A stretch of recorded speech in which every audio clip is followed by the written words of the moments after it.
नमस्कार मित्रों, राजकीय महाविद्यालय बनेड़ा भिलवाड़ा में आपका स्वागत है। अभी हम चर्चा कर रहे थे पिछले यूट्यूब वीडियो में संभववादी विचारधारा की, और संभववाद में हमने काफ़ी कुछ जनरल इंट्रोडक्शन आपको करवाया।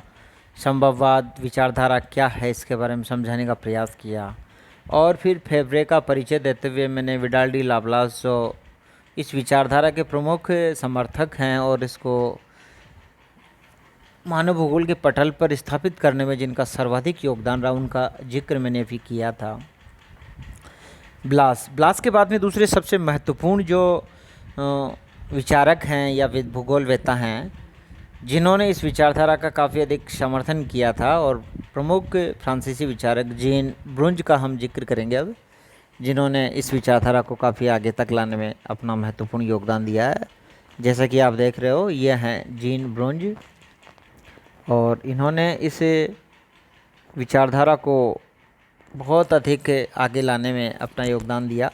जीन ब्रुंज भी एक फ्रांसीसी भूगोलवेत्ता थे जो ब्लास की ही शिष्य थे, अर्थात ब्लास इनके गुरु थे और ये उनके शिष्य थे, इसलिए स्वाभाविक है कि यह उनके विचारधारा से काफ़ी अधिक प्रभावित थे। सन 1901 में पेरिस में एक कॉलेज में प्राध्यापक ये थे। उनकी मानव भूगोल की पुस्तक ज्योग्राफिक ह्यूमन 1910 में प्रकाशित हुई और बाद में संशोधित और परिवर्धित भी की गई। उनकी ब्रुंज की पुस्तक है। आपको एक मैं ये भी बात बता दूं कि फ्रांसीसी जो जीन ब्रुंज के समकालीन जितने भी भूगोलवेत्ता फ्रांस में हुए थे, वे लगभग 90% ब्लास के शिष्य थे। तत्कालीन समय में ब्लास जो थे अपने समय के महानतम भूगोलवेत्ता थे फ्रांस के, और अधिकांश यूनिवर्सिटीज़ में पढ़ाने वाले थे जीन ब्रुंज के समकालीन, वो काफ़ी अधिक उन्हीं के शिष्य थे, ब्लास के ही थे। और ठीक उसी प्रकार से रेडजेल के भी काफ़ी अधिक शिष्य जर्मन में थे, लेकिन इनका प्रभाव इस मामले में और भी अधिक था। इस पुस्तक में मानवीय अर्थव्यवस्था से भौगोलिक तथ्यों का पूरा परीक्षण किया गया है। जीन ब्रुंज भी संभववाद के समर्थक थे और वे मानते थे कि मनुष्य अपने वातावरण के प्रभाव को चुपचाप सहन नहीं करता, वरंतु अपनी बल बुद्धि विवेक और आवश्यकता के अनुसार उसमें परिवर्तन करता है और क्रियाशील रहता है। और उन्होंने एक भूगोल में नया क्रियाशीलता का जो सिद्धांत है उस पर भी उन्होंने विशेष रूप से जोर दिया है। ब्रुंज ने मानव भूगोल के तथ्यों को 3 वर्गों में और 6 प्रकारों में डिवाइड किया है। अर्थात वे जीन ब्रुंज के जो ये मानव भूगोल का जो विषय क्षेत्र है उससे संबंधित जीन ब्रुंज के 3 वर्ग बताए उन्होंने, कि एक तो प्रथम वर्ग के तथ्य उन्होंने बताए हैं, एक द्वितीय वर्ग के तथ्य उन्होंने बताए हैं, एक तीसरे वर्ग के तथ्य जिन ब्रुंज ने बताए हैं। तो ब्रुंज के अनुसार प्रथम वर्ग के जो आवश्यक तथ्य थे, ये हालांकि पहले मैं इसका जिक्र कर चुका हूँ, लेकिन अभी मैं आपको बता दूं कि जीन ब्रुंज ने मानव भूगोल का जो सब्जेक्ट मैटर या विषय क्षेत्र है उसको प्रमुख रूप से 3 डिवीजन में बांटा। प्रथम वर्ग के आवश्यक तथ्य, प्रथम वर्ग के आवश्यक जो तथ्य थे जिसमें मिट्टी का अनुत्पादक प्रयोग भी कह सकते हैं, और इसमें मकान और सड़कें उन्होंने शामिल की। दूसरे वर्ग के आवश्यक तथ्य थे जिसमें कृषि और पशुपालन को इन्होंने शामिल किया, और तीसरे वर्ग के 2 आवश्यक जो तथ्य थे वे थे मिट्टी का विनाशकारी उपयोग जिसमें खनिजों का शोषण, जिसको उन्होंने लुटोरी अर्थव्यवस्था के नाम से जाना। तो ये थे, अन्य कुछ तथ्य भी इन्होंने शामिल किए थे, लेकिन प्रमुख रूप से मानव भूगोल का सब्जेक्ट मैटर जो था उसमें उन्होंने ये देखिए 6 शामिल किए हैं, 3 और उपविभाग 6 हो गए। ये इसका उल्लेख पीछे मानव भूगोल के अध्ययन क्षेत्र में अंतर्गत किया जा चुका है, जैसा कि मैंने अभी आपको बताया, लेकिन फिर मैंने इसका जिक्र कर दिया है। उनकी पुस्तक के प्रथम खंड में पृथ्वी पर मानव निवास के विभिन्न प्रकारों का विश्लेषण है। मानव निवास पे उन्होंने काफ़ी अधिक प्रकाश डाला।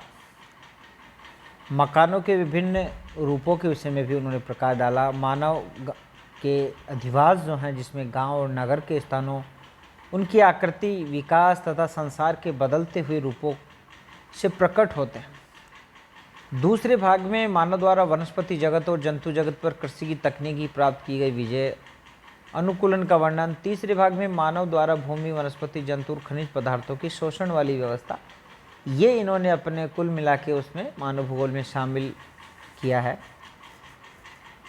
पुस्तक के दूसरे खंड में संसार के विभिन्न प्रदेशों का भौगोलिक अध्ययन प्रस्तुत किया गया। तीसरे खंड में भौगोलिक अध्ययन की विधि और मानव द्वारा भौगोलिक दशाओं से समायोजन बताए गए हैं। चौथे खंड में फोटो चित्रों तथा विचारों की पुष्टि की गई है। यानी मानव भूगोल में जीन ब्रुंज के जो विचार थे वे कुल मिला के बार बार मानव के अपने पर्यावरण में परिवर्तन या क्रियाशीलता जो मानव की थी उसकी ओर ध्यान आकर्षित करने वाले हैं।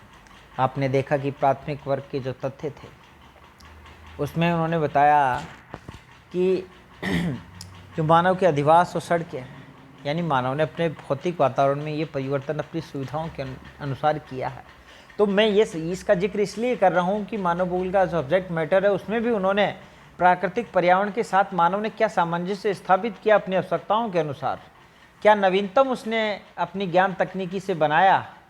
जैसे कि उसको खनिज की आवश्यकता थी तो उसने माइनिंग खननकारी सारे के सारे जो भूमि के अंदर जो खनन पदार्थ थे उनको निकाला, खनिज पदार्थों को निकाल के और अपने उपयोग में ले लिए। तो बात ये नहीं कि उन्होंने सब्जेक्ट मैटर पे जा रहे हैं हम, बात यह है कि उन्होंने संभववाद को किस प्रकार से समझने का प्रयास किया कि मानव ने अपनी आवश्यकताओं के अनुसार अपने विवेक से और तकनीकी के माध्यम से प्रकृति से जो अवसर थे उनको प्राप्त किया है। ये बात ब्रुंज ने बड़े सरल तरीके से समझाने का प्रयास किया है और संभववाद की जो आत्मा है उसको प्रमुख रूप से उन्होंने सामने रखा है।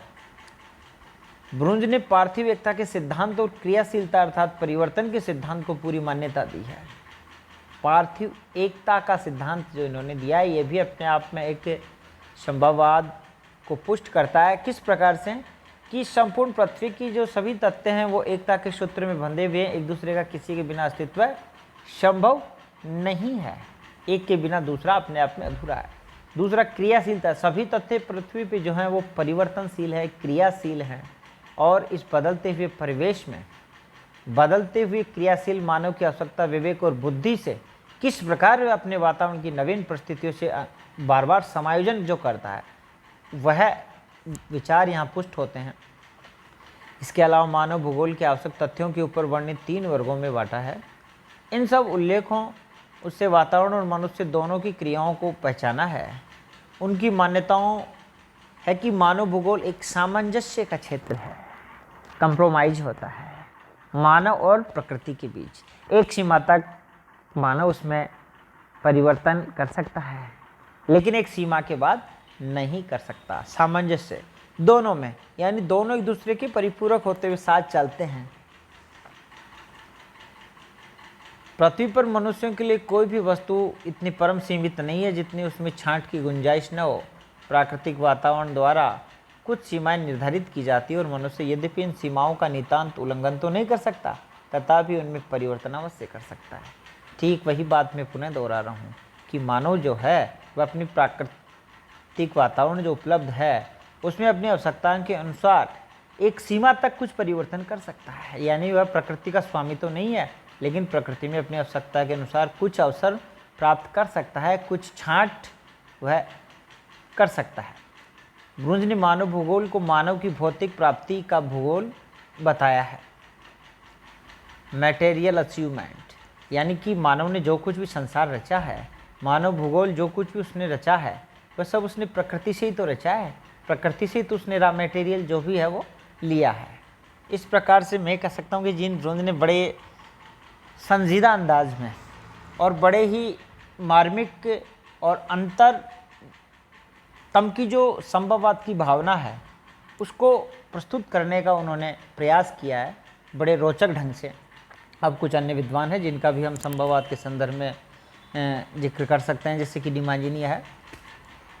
इनका अध्ययन भी बहुत ही विस्तृत था और इनकी पुस्तक जो है प्रॉब्लम्स द जियोग्राफिक ह्यूमन, इनकी मृत्यु के बाद सन 1942 में छपी थी। अपने जीवन काल में इन्होंने यूरोप और का भौगोलिक अध्ययन लिखा, मानव निवास पे भी इन्होंने कुछ लेख लिखे। इन्होंने मानव क्रिया को महत्व देते हुए मनुष्य के द्वारा वातावरण की रूपांतरण के ढंग बताए। मानव ने किस प्रकार से अपने वातावरण में रूपांतरण किया उसके बारे में विशेष रूप से प्रकाश डाला, जैसे परिवहन के साधन, पाताल तोड़ कुएं, नदियों पे बांध बनाना, पुल बनाना और मनुष्य के भोजन के लिए नए नए पौधों का विकास करना या नए नए पौधों उगाना जो था, ये इन्होंने प्रमुख रूप से इसमें दिया है डिमांजिनिया ने। ब्लैंचार्ड का भी हम जिक्र करेंगे। इन्होंने नगरीय भूगोल से संबंधित साहित्य ज़्यादातर लिखा और उसमें किस प्रकार से अपनी आवासों में उन्होंने मॉडिफाइड किया उस पर उन्होंने ब्लैंचार्ड ने देखा है। आइसा बोमेंट जो अमेरिकन विद्वान थे, इन्होंने फ्रांसीसी विचारधारा के ये भी समर्थक थे और इनका कहना है कि वातावरण के भौगोलिक तत्व एक विशेष अर्थ में ही निश्चित हैं, जबकि उनका संपर्क मानव समुदायों से होता है तब ये उसी प्रकार बदलने लगते हैं जिस प्रकार मानव प्रजाति बदलती है। बोमेन ने अमेरिका की येल यूनिवर्सिटी में भूगोल के जो प्रोफेसर थे, उन्होंने मानव समुदायों के बारे में बताया कि मानव समुदाय किस प्रकार से इस बदलाव अपने आसपास के वातावरण में कर लेता है अपनी छांट के अनुसार। और उन्होंने इसका जो एग्जाम्पल दिया है बोमेन ने, वो बताया है कि जिस प्रकार से आलू और मक्का की खेती जो पहले एक समय में अमेरिका में ही होती थी, फिर वहाँ यूरोपीय लोग आते हैं और यूरोपीय लोग आलू और मक्का की खेती जो अमेरिका में होती थी उसको कालांतर में यूरोप में वापस जाके वहाँ भी उसको पैदा कर लेते। तो ये मानव के द्वारा प्रकृति के जो अवसर थे उनका एक प्रकार से उपयोग है कि ऐसा नहीं कि आलू और मक्का की खेती केवल अमेरिका में हो सकती है, तो मानव ने उसको यूरोप में ले जा करके भी उसका उपयोग किया है। तो ये उदाहरण आइसा बोमेन ने दिया है। फेब्रे का हम जिक्र करेंगे। फ्रांसीसी विद्वान फेब्रे भी संभववाद के पूर्णतः समर्थक थे। उन्होंने प्राकृतिक वातावरण की अपेक्षा मनुष्य के कार्यों को प्रमुख स्थान दिया है। किसी प्रदेश की स्थिति और जलवायु से अधिक महत्वपूर्ण उसको माना है। मानव प्रकृति द्वारा प्रस्तुत की गई संभावनाओं का स्वामी होता है तथा उनका प्रयोग एवं निर्णायक भी वही होता है। बोमेन ने भी इसी बात का समर्थन किया कि प्राकृतिक वातावरण मानव समाज के रूप को निश्चित नहीं करता, अपितु वरन प्राकृतिक तथ्य ज्ञात होते रहते और पुराने प्राकृतिक तथ्यों का महत्व मिलना है। ये बात उन्होंने प्रमुखता से कही थी। इनके अलावा कार्ल शावर ऐसा बोमेन, फेब्रे इस और ब्लैंचार्ड आदि विद्वानों का हमने जिक्र किया है। अब हम कुछ देखेंगे कि संभववाद का विश्लेषण और आलोचना के संदर्भ में इसका कुछ जिक्र हम करेंगे शॉर्टली कि वातावरण निश्चयवाद की आलोचना के बाद में फ्रांसीसी विद्वानों ने संभववाद की विचारधारा को विकसित किया है।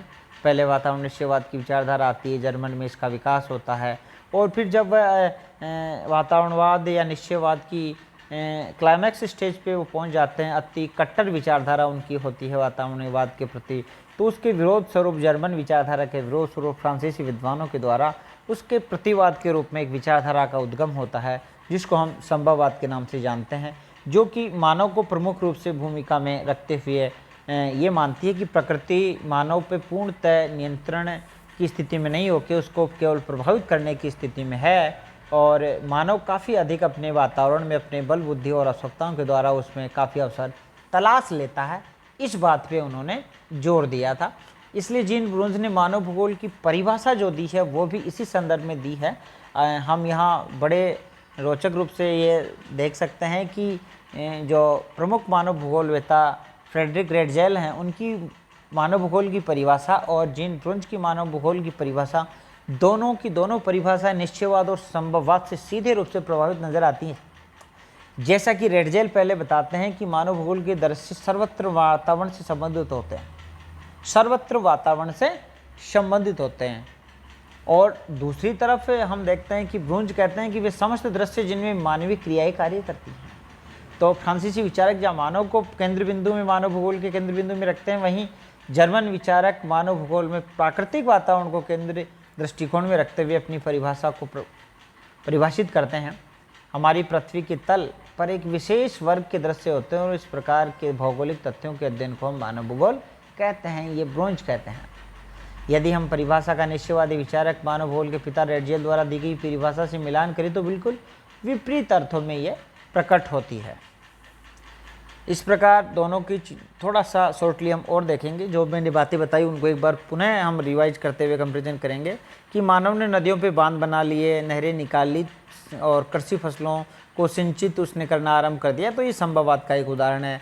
प्राचीन नगर काल में केवल नदियों के किनारे ही नगर विकसित होते थे, आज कहीं दूर भी विकसित हो सकते हैं, क्योंकि पहले तो सिर्फ यह था कि नदी के आसपास में पानी की उपलब्धता होगी और वहीं नगर बसेंगे। लेकिन आजकल ऐसा नहीं है, नगर कहीं भी विकसित हो सकते हैं, वहाँ अन्य स्रोतों से पानी की व्यवस्था करवाई जा सकती है। मानव ने कृषि यंत्रों का निर्माण करके असमतल भूमि को समतल करके उस पर कृषि करना आरंभ कर दिया है। मानव ने पहाड़ों से रास्ते निकाल कर उसमें सुरंगें बनाकर उसने रास्ते निकाल लिए हैं। और अभी लेटेस्ट उदाहरण मैं आपको आज का बताऊं, आज के फ्रंट पेज पे खबर आई है कि जयपुर में चांदपोल से बड़ी चौपड़ तक अंडरग्राउंड मेट्रो ट्रेन दौड़ेगी। तो अब आप देख सकते हो कि मेट्रो ट्रेन भूमि के अंदर से दौड़ रही है, तो मानव ने कितनी प्रगति कर ली है। तो ये संभववाद का एक जीता जागता ज्वलंत उदाहरण आप देख सकते हो। अधिक उत्पादन देने वाली फसलें और गाय भैंस बकरी की काफ़ी अधिक हाइब्रिड नस्लें आ गई हैं। प्राचीन जो नस्लें होती हैं देसी नस्लें, जैसे देसी गाय की नस्ल दूध कम देती है, तो हमने क्या है कि बहुत सारी हाइब्रिड नस्लें आ गई आजकल गायों की, तो अधिक दूध देने वाली हैं। परिवहन साधनों का विकास करके मानव चंद्रमा तक पहुंच गया है, तब मंगल पे उतरने की तैयारी कर रहा है। तो इस प्रकार से उसने काफ़ी अधिक मॉडिफाइड अपने आप को या अपने वातावरण में काफ़ी अधिक परिवर्तन उसने कर लिया अपनी आवश्यकताओं के अनुसार। पहले भी जिक्र किया मैंने, उसने प्रशीतक और ग्रीन हाउसों से भी काफ़ी अधिक बदलाव उसने किया है। इस प्रकार हम कह सकते हैं कि उपरोक्त ऐसे सभी बातें या विचार जो हैं उनसे आभास ये होता है कि निरंतर मानव प्रकृति पर विजय प्राप्त कर रहा है। हालांकि मैं समझता हूँ विजय शब्द उपयुक्त नहीं है, लेकिन काफ़ी अधिक परिवर्तन उसने किया है और उसने काफ़ी अधिक अवसर तलाशे प्रकृति में। यही विचारधारा संभववादी विचारधारा है। इसकी कुछ आलोचनाएं भी हम जिक्र कर लेते हैं। जब संभववादी वातावरण को जीतने की डींग मारने लगे तो कुछ विद्वान निश्चयवादी भी थे और संभववादी भी, तो उन्होंने मानव के सामने उपस्थित ऐसी कठिनाइयों को कुल मिला के हम ये कह सकते हैं कि अतिवाद में चले गए संभववादी भी। जिस प्रकार से निश्चयवादी अतिवाद में चले गए थे कि काफ़ी अधिक निश्चयवाद का ही गुणगान करने लगे। और ऐसा भी नहीं है कि संभववादी सब कुछ है, इसलिए वर्तमान में अगर देखा जाए तो संभववादी विचारधारा है वो भी अपने आप में परिपूर्ण नहीं है। उसकी भी आलोचना काफ़ी अधिक पक्षों से की जा सकती है कि मानव कई बार, जैसे कि भी वर्तमान में जो महामारी चल रही है, कि काफ़ी अधिक उसने छेड़छाड़ करने का प्रयास किया अपने प्राकृतिक वातावरण से मनुष्य ने।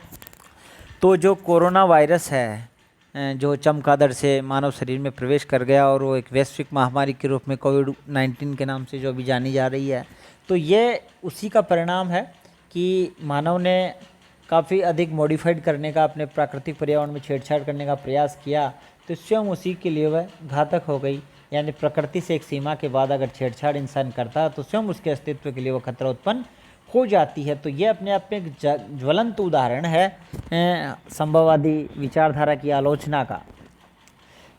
मानव ने टुंड्रा प्रदेश में कृषि कर सकता है और काफ़ी कुछ उसने बदलाव किए हैं, लेकिन एक सीमा में रहते हुए वो कार्य सारे कर सकता है। कुल मिला के आप ये समझ सकते हो। इन तथ्यों को देखकर मानव भूगोलवेत्ता संभववादियों के विचारों से सहमत होते रहे थे तथा निश्चयवादियों की ओर देख रहे थे। इस समय अमेरिकन भूगोलवेत्ता टेलर मोदे ने कहा था कि मानव न तो प्रकृति का दास है और नहीं स्वामी हो, और मानव के कार्यों करने की क्षमता और भी असीमित है, ब्लास ने भी माना कि मानव का प्रकृति से कुछ तत्वों पर नियंत्रण तथा कुछ पर नहीं है। कुल मिला के हम ये कह सकते हैं, जैसे सावर ने, कार्ल ओटविन सावर ने भी संभववाद के समर्थक थे, ने मानव तथा प्रकृति के पारस्परिक समायोजन को प्रमुखता दी है। तो कालांतर में जाने के बाद हम ये देखते हैं कि जहाँ परिस्थितियाँ कई बार मानव प्रकृति पे विजय प्राप्त करने में या अपने उसको रूपांतरण करने में सफल हुआ, तो कई बार प्रकृति के सामने उसको घुटने टेकने पड़े हैं। तो दोनों विचारधाराएं अपने आप में महत्व रखती हैं, लेकिन दोनों का अपनी अपनी जगह महत्व है। और एक निश्चयवाद और संभववाद दोनों के बीच का रास्ता एक जो निकाला गया है उसको नवनिश्चयवादी विचारधारा के नाम से जानते हैं। और आगे के YouTube वीडियो में हम इस नवनिश्चयवाद का जिक्र करेंगे। धन्यवाद मित्रों।